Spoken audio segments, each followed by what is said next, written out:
Okay. Hi guys. There has been a lot of discussion happening about ETH merge. On your Twitter feeds, you must be seeing that the hashtag ETH merge is going viral. Then there are people who are asking like a lot of question, and some users are in great panic. They want to know what to do with their tokens. Their token is currently on the ETH. Is there going to be another ETH chain? Do they have to transfer their funds from one chain to another? And uh, and there are a lot of misconceptions also, like people are hoping that this ETH merge will basically decrease their gas fees, and suddenly the speed of the transactions on Ethereum will increase by a lot. So what I have done is I have compiled all the questions that all of us has faced as company, and I'm going to ask like those questions. You guys can answer that, and after that we can open the floor to our speakers also, like if we have not sorry, floor to our audience also. If we have not answered any of their questions, they can basically ask that. So so let's first understand what what is the most important change this ETH merge is bringing, uh, like in one or two lines. So Priyeshu, why don't you start?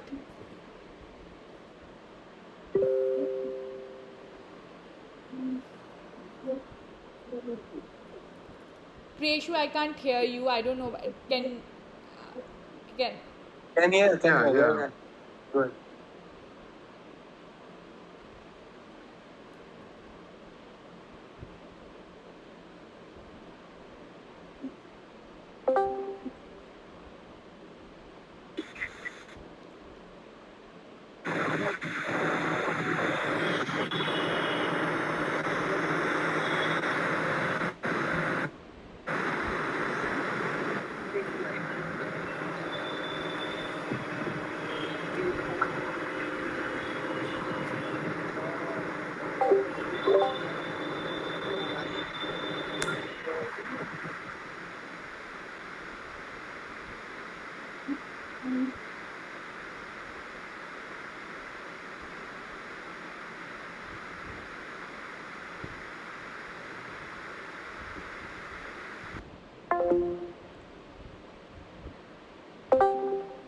Almost 99.5% in terms of electricity consumption. The comparison looks like going from the air conditioner electricity volt to something like a 15-watt LED bulb, which is insane. And with merge, I mean, it's always like the gas prices won't be slowing down, and I mean that is still left for the future versions and upgrades, and the block timings are also going to remain very similar. However, the minor rewards which get produced, they are going to get cut down significantly because the miners won't, like Ethereum won't have miners. It will just have stakers and those who are validated in the pool, but it won't have any POW based miners who have to be compensated directly or indirectly for the electricity cost or hardware cost. So that cost goes down with the Ethereum merge, and some people have claimed that it is almost like 99 point, sorry, it's almost like three Bitcoin halvings combined in just one single day. And with that kind of emissions of Ethereum going down, I think this is a very bullish event for the history of Ethereum. We may not realize it now, but in the coming months and years, it will become very evident what actually happened. Like, it typically happens on the Bitcoin halving days. I've seen a couple of fair share of halvings, and on the halving day, you don't really think about it, and you feel, okay, no, there's no movement, or hey, why is the price going down? Today it was supposed to be halving, but once it happens and once the um, changes become more profound over the period of couple of months, everything becomes more clear. So I think we are witnessing one of the most important events of the blockchain or Web3's decade today, I mean today or tomorrow, based on where you are. And this is a very big change, and I'm really excited about it. And one of the key things we want to have here is we have added our two developers, Shashwat and Vimal, and they are here to offer technical insights to our community and everyone, which should be great for everyone who wants to understand Ethereum's merge.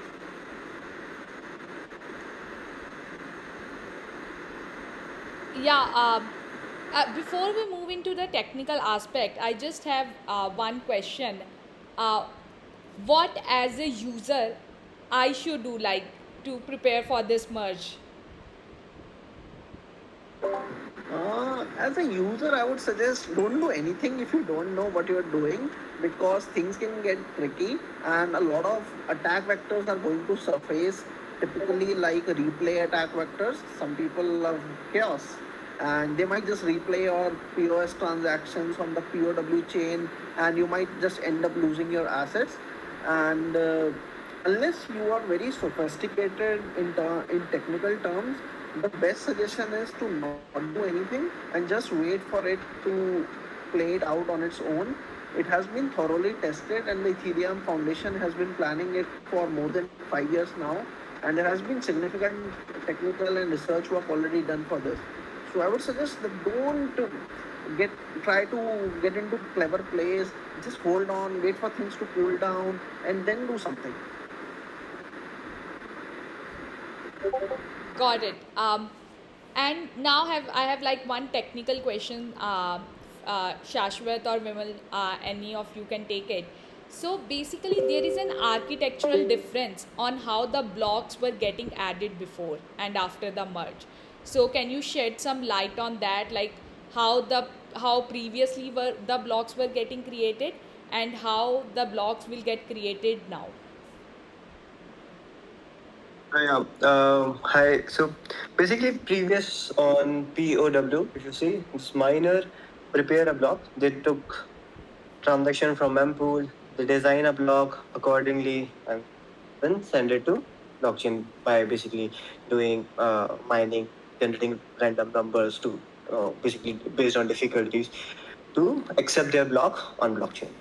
Okay, so this was a previous or a current model that is going on in Ethereum. And what after the merge, if you see in POS, there will be a term called PBS, or basically they are differentiating between publisher and a block creator. Okay, so now there will be new economical actor will come up as a block creator. Okay, who will pitch their block to these publishers. Publishers, you can consider it as validators, and these validators got chance on a round robin fashion to put it on blockchain. Okay, so if you see here, there's a new actor, like you might already learning about this word or hearing on Twitter threads about like these block miner, this block builders, how block builders can boost or boom the MEVs, and so yeah, I mean blocks. I'll quickly explain like what block builders are. So block builders have right to create a block according to these transactions. So they also pick this transaction from mempool and design a block. Okay, but they don't publish it.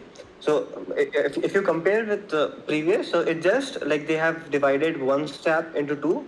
Okay, first there's a blog builders and then there will be a publishers. But previously, if you see it, it was like a one party, consider a minor, do all the things. One question here, Shashwat. Like, mm, how does one even become a block creator? And let's say I don't want to become a validator. I don't have 32 ETH or even any ETH. Can I still become a like a block creator? Is it possible, or like what is the requirement to become a block creator? Yes. So if you see block creator, so even a simple normal validator can also be a block creator. Okay, but so if you see the main reason to divide it is for creating this block, right? You require some sort of hardware, some software, some specializations. Okay, some your own tailored softwares by which you can create a very optimized block. Okay, so if let's say if all this thing have to done by a validator, then it will be a very cumbersome or let's say a very hectic task for a validator to create whole thing at home and then publish it. Okay, so if we can create this block creation as a service, okay, so we can offer multiple types of blocks. Let's say if a validator wants to build home and they don't want a very complex mechanism or algorithm to do that. So they basically just take the transactions from mempool and arrange it based on gas price. Whoever is giving more gas price, take those transactions, create a block, and send it. Okay, but here with this block creators, they can basically make this block which is well MEV optimized, or let's say all the equivalent transaction, they all the like pending transaction, they keep it in this block and send it to based on their reputation. Okay, so to become this block builder, you just require some sort of specialization, some softwares to identify good transactions, and some hardware, small hardware, not as complex as mine. Got Okay. got it. I'm So really excited like how block creators are going to maximize the MEV. I think that in POS optimizing for MEV, that is miner extractable value, becomes slightly more easier than optimizing for the same in a POW network. What do you think about that? So so Preshu, you actually, are saying MEV. sorry, Preshu, you are saying in POS it will become easy or difficult? Easy. Easy. Yeah, it will be easy. And there is also more chance for becoming, uh, because the rewards is getting to be reduced by 90%. So block creator as well as validator will look for other opportunities. So I think this POS will create more opportunity for MEVs. Got it. So there is a block creator, then there is a block builder, right? Mm. So, No, no, they and both are same. They both no, are same. bu- Creator and builder are Yeah. same. Publishing, purchaser, there are two things. Uh, Publisher. publisher. So there is a block builder, then there is a block publisher. So block builder will be the one who will be rearranging the transaction. So the MEV opportunities will exist for block builder, not for block publisher, right? mm. Yes. Yeah. So if you see, there will be in future there will be some mechanism. So this is how I think. Uh, initially I was thinking this publisher is the one who is going to block builders and taking up proper blocks. Okay, but I think this will be in a different way. I think block builder will pay to a publisher to get their block. Okay, so there will be some economical balance they are seeking for, so that they get a better MEV and they have to pay to validators. And this commission that validators are getting, right? So that will be another stream for validator, because if you see this block reward is get reduced. So what's Yeah. the earning stream for the validators? First, staking, what they had staking and the interest what they are getting. Second, gas fee, like whatever gas fee a user provide. Third, now MEV they will opportunity. move to this MEV based incentivization, because anyway they have to run. They have to run their business. So yeah. Got it. Got it. And just tell me one more thing, like in the POW case, like on an average, there were around 850 miners on daily. Do you think because the rewards will increase except for MEV, like if we decrease, if we don't include the MEV part, the number of rewards you get when a block gets added, or the gas fees that you will get will reduce significantly to what was there before, because they were before you were getting 2 ETH just to add a block. Now that will reduce. Do you think the number of validators uh, will decrease uh, in the POS system or not? Actually, there are two scenarios it can happen actually. One thing is right now we don't require much hardware for mining process. So more public can come to the scenario right now. And another scenario, like you said, the rewards is low, so miners can go out of the scenario. Got it. So after Yeah. the merge only they can. Lots of speculation, lots of debate are going on in Good, this good. other part.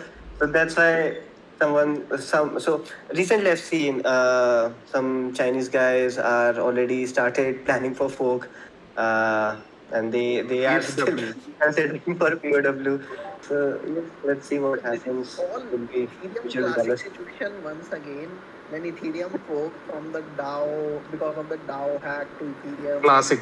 Ethereum Classic was left behind, and the fact is that Ethereum Classic token still trades, and one of the very influential person in our space is a big supporter of Ethereum Classic. I don't want to take names, but he's like a top five guy in the industry.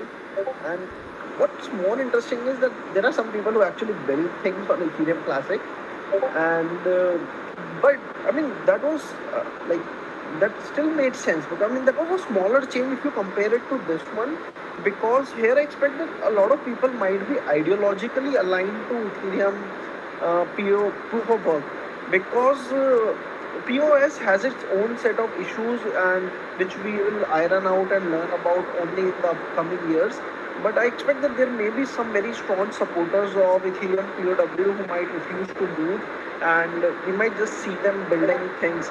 This could like typically play out like a situation when Bitcoin Cash launched, and the Bitcoin was there. I remember that Bitcoin Cash had almost 50% of the market share of Bitcoin at its peak, which was crazy. It had a bigger share than Ethereum. Nobody expected that, but the ideological movements can be very strong, and I won't be surprised if something like this happens. And one thing I know is that I'm not selling my Ethereum POW tokens too soon, because I want to see and see how it plays out, and I would like I mean I don't know, maybe it could like still become maybe like 30-40% of the value of Ethereum over the period of time, if that is a better solution than POS. So we will only learn it about when it happens. So there is a very interesting thing you said, ETH POW token. What do you mean by that? So like let's say if I have a 1 ETH in my wallet today, is it like the ETH POW token, or will like Yes. how will So that work, and currently, what is see, currently the chain is proof of work based. So yeah. whatever you have is a POW token. So what you have in your wallet right now is ETH POW token, and this is something which will retain some value after the merge. However, you also get a Ethereum POS token after the merge happens, and that POS token will retain its full value, and that is the token which 99% of the world will accept and honor and build systems on top of that. But this POW token of ETH will also retain some value based on how the market wants it or not. Got it. And will that ETH POW token will be represented by ETHW, and the POS one will become dollar ETH? uh, I'm too soon to comment. Got it. Yeah, I expect people might call the new ETH POS just ETH, and this might be called ETH POW, something like that. Got it. Got it. Yeah, because I was hearing a lot of chatter that you are going to get ETHW also, and there is going to be an ETH, and I couldn't figure out. And there is a lot of chatter about airdrop also. As you are the airdrop king, can you just shed some light on that? Is there going to be an airdrop? And I really want to maximize that if there is going to be an airdrop. So that's not something I just mentioned. So I just didn't use the word Ethereum airdrop, but what is happening is essentially you are like getting one ETH which you hold is getting migrated to POS chain, and that is retaining whatever value it is. But you can think of ETH POW which you retain Uh-huh. extra as a airdrop. Got it. Got it. And is there any way to maximize that? Just a little bit too soon. And so if you want to maximize that, so basically they are taking snapshot from a block that merge happened, right? So before that, Got it. A lot of people are, I'll tell you one thing, that the yields on Aave or Compound are crazily high at this point. if you are depositing ETH. Why? Because a lot of people are borrowing ETH, and they are borrowing it for the snapshot. Oh. And once they borrow it, then they'll pay it back, and that's what they are doing. Oh wow. Nice.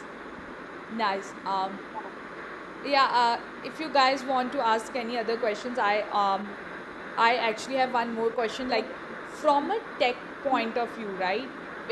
When you are deploying any project, uh, do you see any complication now? Like, or can you foresee any complications that will come from moving the ETH from POW to POS? Like, if you are deploying an app, what are the complications you foresee?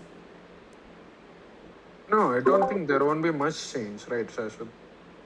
So Yes. it is. So actually, if you see, so this merge, what we're talking about, right?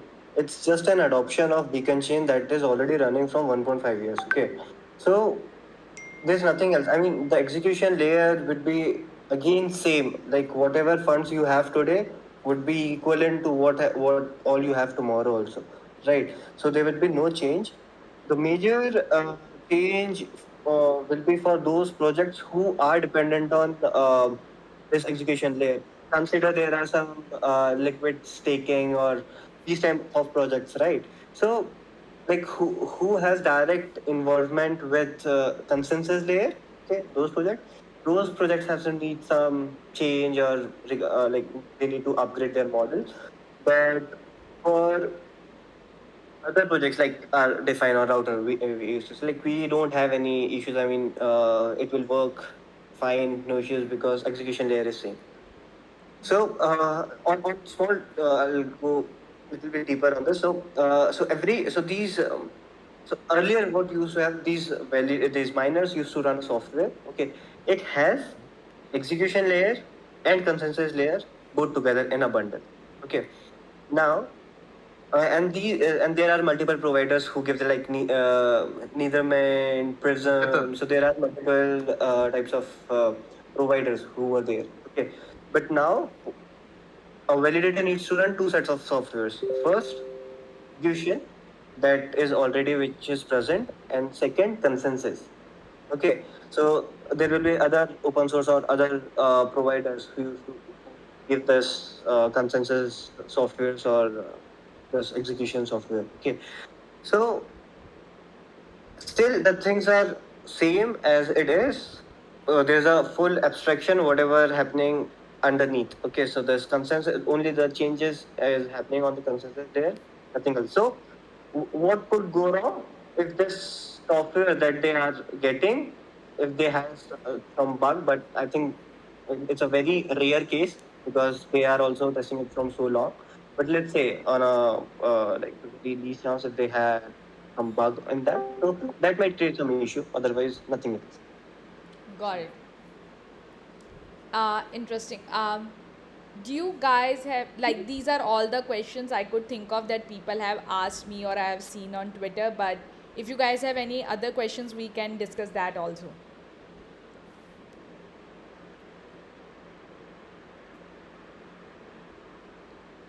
Um, Hey guys, yeah, Bhavin here. So one of the questions that I had for the router team is, it is being quoted as the next biggest thing after Bitcoin in the blockchain space. What you guys like agree to it technically? Non-technically?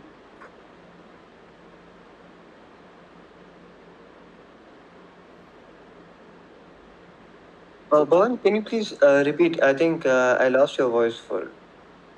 Yeah. So the ETH merge is being quoted as the next biggest thing in blockchain after the Bitcoin. I mean, there a lot of people were saying it. So, do you guys like agree with it technically and non-technically as well? yeah, I think, So like, actually, sorry, go ahead. it's just a starting of an it's just a starting. It can be said as a big thing. Big things are yet to come, like sharding on all these things has to come. So this is just the beginning of something is going to happen. So I guess this is not a big event, but yeah, this is just a starting. Yes, the interesting fact in this merge is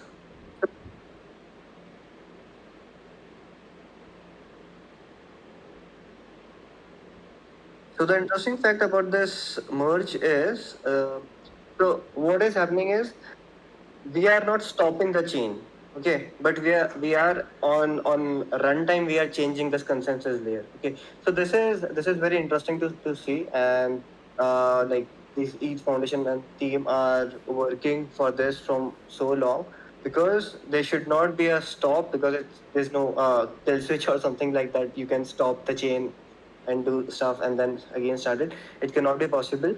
So the only so everyone is watching for this, like how this POW will change to POS on a runtime. So this is we can say a technical uh, miracle that we will see tomorrow, hopefully. So there's a some difficulty. If we cross that difficulty, it will automatically switch to POS. So this is fascinating. Like, And from a non-technical or a user point of view, right? Like if we are doing a transaction, what are the two things I look for? That it should happen in no time, and the gas fees is minimal. I think those changes are not happening. So from a user point of view, I think it's not like there is something evolutionary is happening. But yeah, I do know that like this is the basic step, or this is the foundation layer that we have to do, so that later we can work towards the sharding, so that the gas fees can reduce in the future, and probably the speed of the transactions can increase. At least from a non-technical or user point of view, I don't think so users are going to see much change, but obviously like in the coming year it is going to be huge. So do you guys agree with, I mean, these points as in terms of non-technical, saying that the ETH merge is successful when we kind of, these 2 points are achieved, right? Because I think we can expect not exactly a flawless merge happening tomorrow. Obviously, I mean, it's a big thing, so No, I'm do hoping that it's going to be a flawless merge, and yeah, I just hope that it's going to be a flawless merge from a technical point of view.